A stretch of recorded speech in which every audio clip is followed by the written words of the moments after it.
invité, Monsieur Nicolas Deschaux, président de la Fédération française des sports automobiles, qui est avec nous. Bonjour Président. Bonjour messieurs. Merci beaucoup de nous accorder du temps, d'être venu jusqu'à nous. On va parler de l'action de la Fédération française du sport automobile avec vous. Déjà un premier mot parce que la Formule 1 fait étape en France. La Formule 1 qui connaît, et le sport automobile en général, qui connaît quand même un regain d'attention de la part du public français. Vous le constatez. Est-ce qu'on peut en toucher déjà un premier mot ?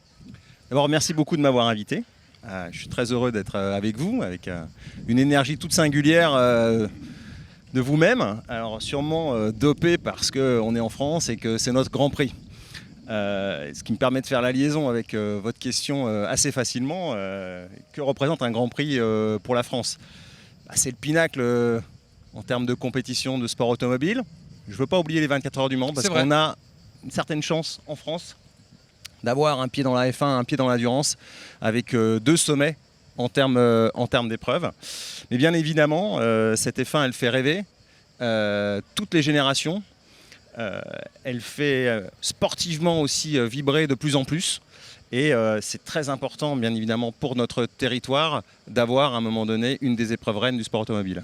Un Grand Prix, 2 pilotes français, une écurie française, tout est réuni en tout cas pour que justement le sport automobile et la F1 continuent de rayonner sur notre pays, Président.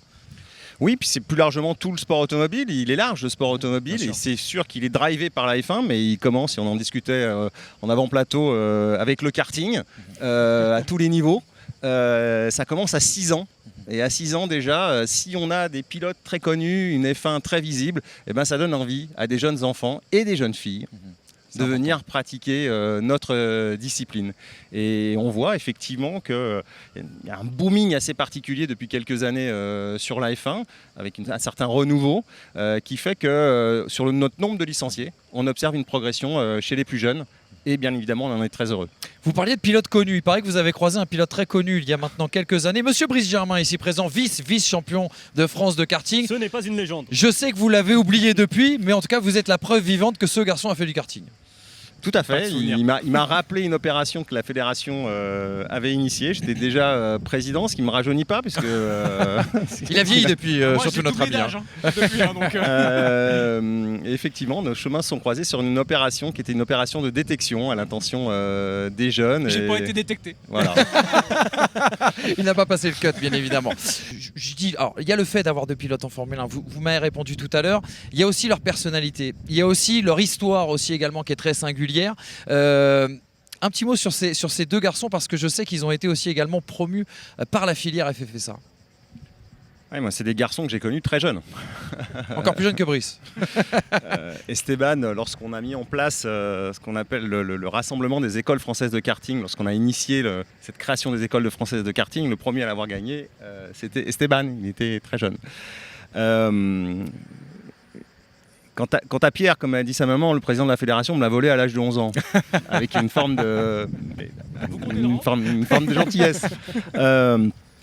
Ils ont eu des parcours effectivement assez singuliers parce qu'il y a eu des moments assez durs dans leur parcours, avec une progression constante, une très belle progression, et à un moment donné, devoir se remettre en cause de façon assez forte.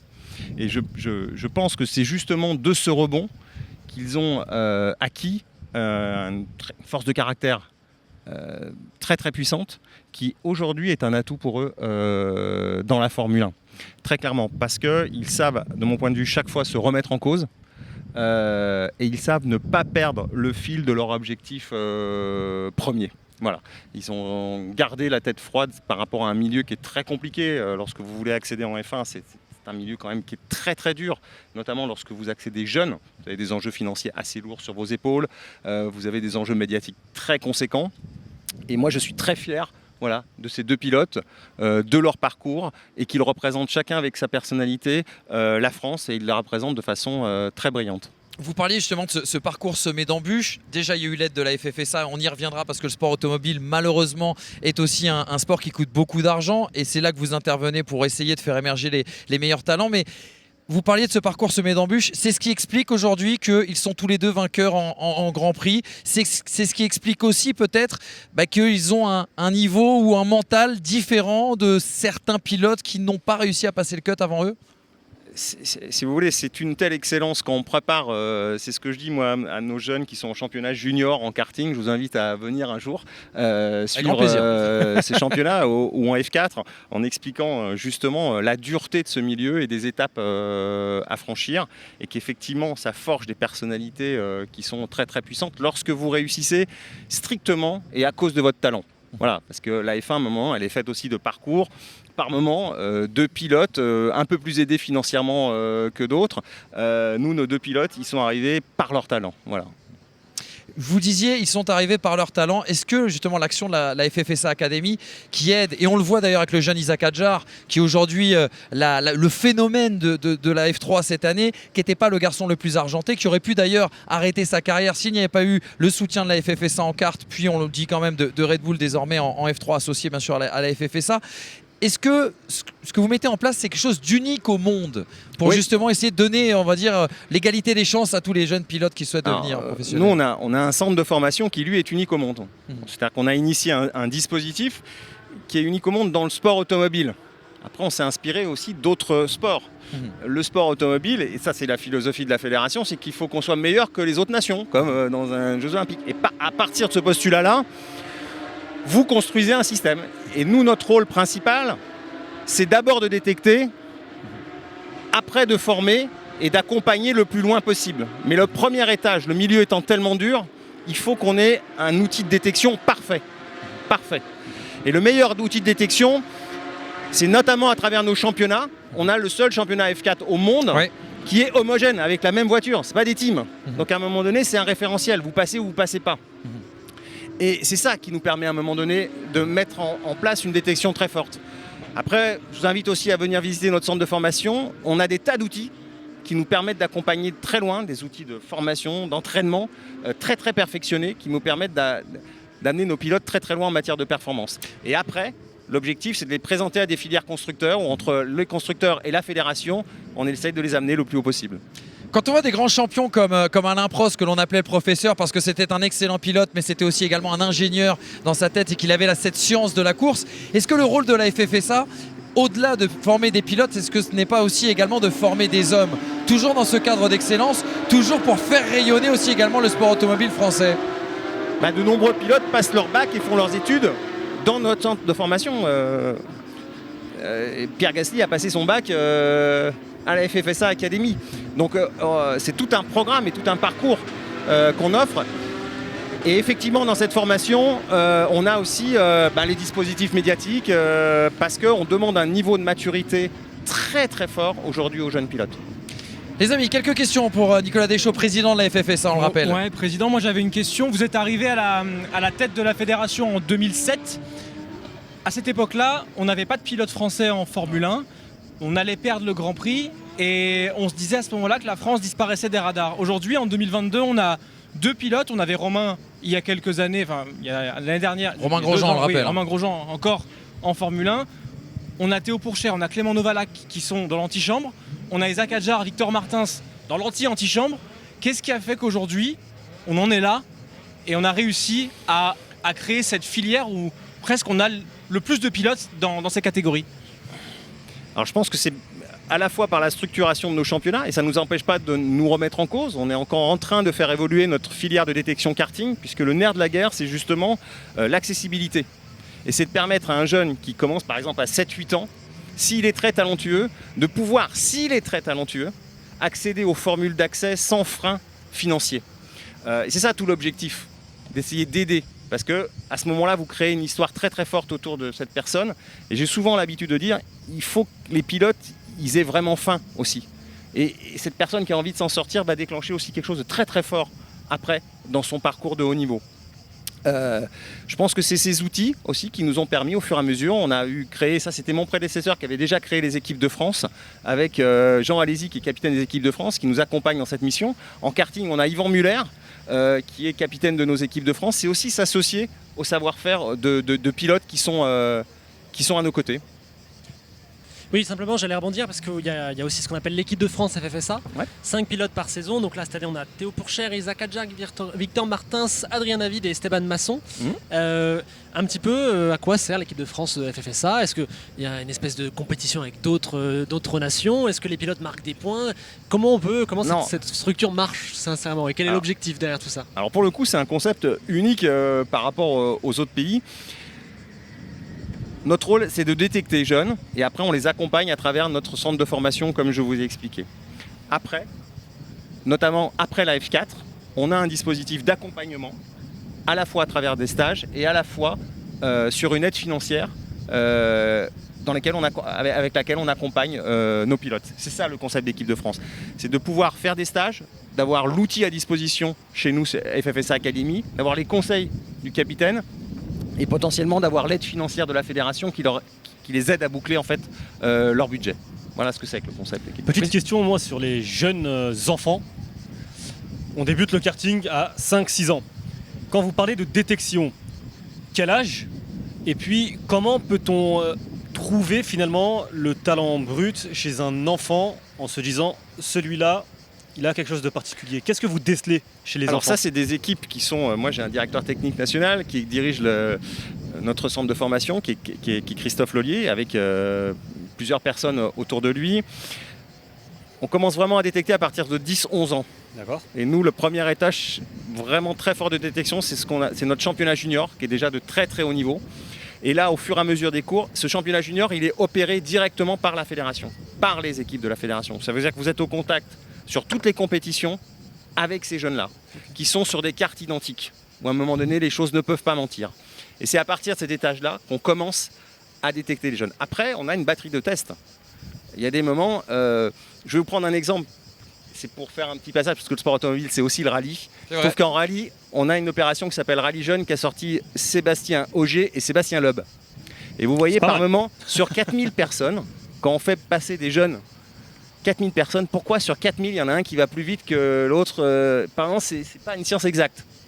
Il se trouve que là, de la même façon, sur notre championnat junior, à un moment donné, on arrive à détecter parce que les performances, et on a des outils pour détecter ces performances, sont meilleures. Est-ce qu'il y a un aspect psychologique aussi chez les enfants de 10-11 ans lors des premières détections? Ou à ce moment-là, c'est vraiment le pilotage et ce qui se passe sur la piste? Vous avez obligatoirement l'aspect psychologique. Vous êtes dans une course en peloton, vous devez apprendre à savoir gérer une course avec plusieurs pilotes.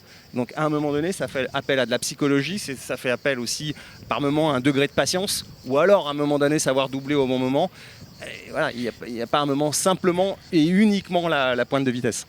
Président, moi je voulais vous parler un petit peu justement de la force du sport automobile. Vous l'avez dit tout à l'heure, il y a une certaine hype aujourd'hui autour de la Formule 1 et ça découle, c'est l'effet de ruissellement, on va dire aussi également vers les autres disciplines. Et on a à côté aussi un autre enjeu, c'est le greenwashing. Il faut faire du green désormais. Bien évidemment, le développement durable, l'écologie doit rentrer en ligne de compte un petit peu partout. Il y a certaines idées reçues en France autour du sport automobile et justement l'idée de faire du green. Comment, la première question elle est double et je suis désolé elle va être un petit peu longue. La première c'est comment, grâce à cette hype, on a des nouveaux amoureux de sport automobile, comment leur inculquer une culture du sport automobile? Et la deuxième question, comment convaincre les pouvoirs publics que oui, le sport automobile doit être soutenu en très haut lieu et est-ce qu'ils devraient en faire plus pour notre sport automobile? Alors d'abord, il faut avoir une idée de ce que représente le sport automobile, les sports mécaniques avec la moto, en termes d'économie sur le territoire national. Je veux juste rappeler qu'on avait fait cette étude avec la Fédération française de moto, et qu'aujourd'hui, il y a le foot, le rugby, et nous, on est à 2,3 milliards d'impact économique.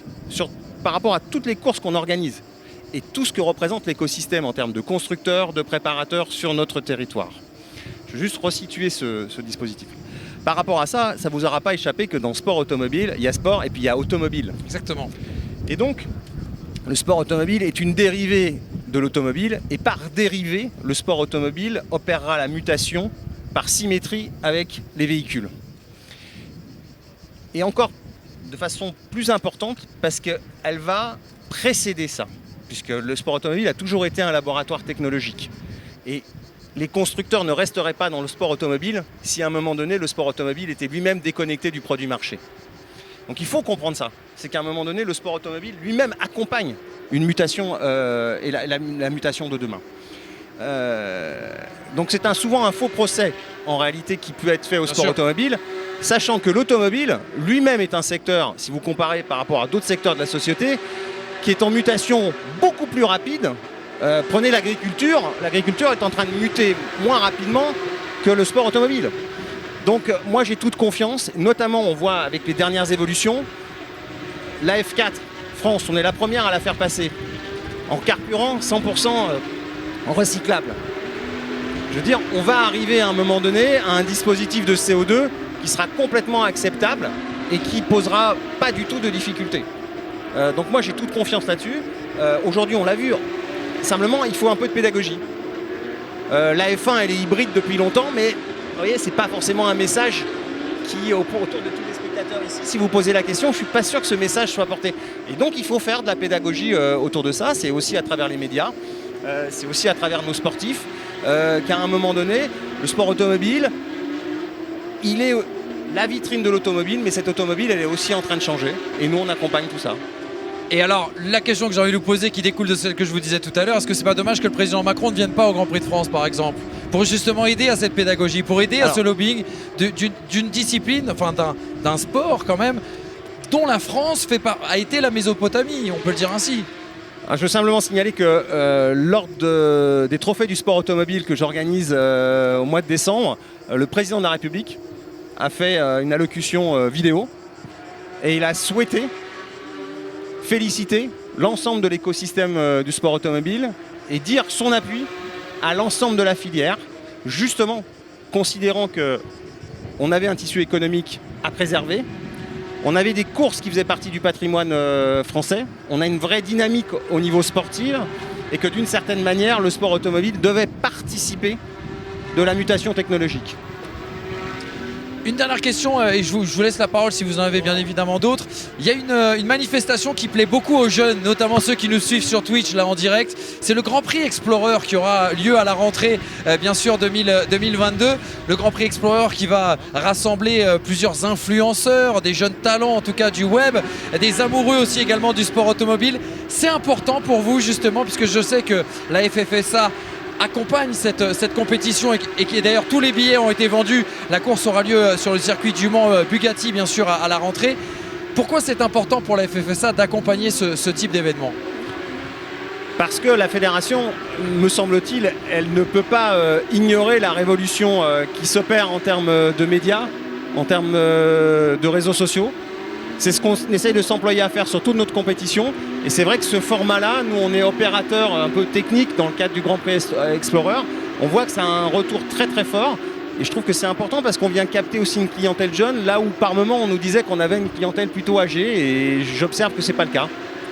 Président, merci beaucoup d'avoir été avec nous. Juste avant de nous quitter, un pronostic pour dimanche. Jamais de pronostic.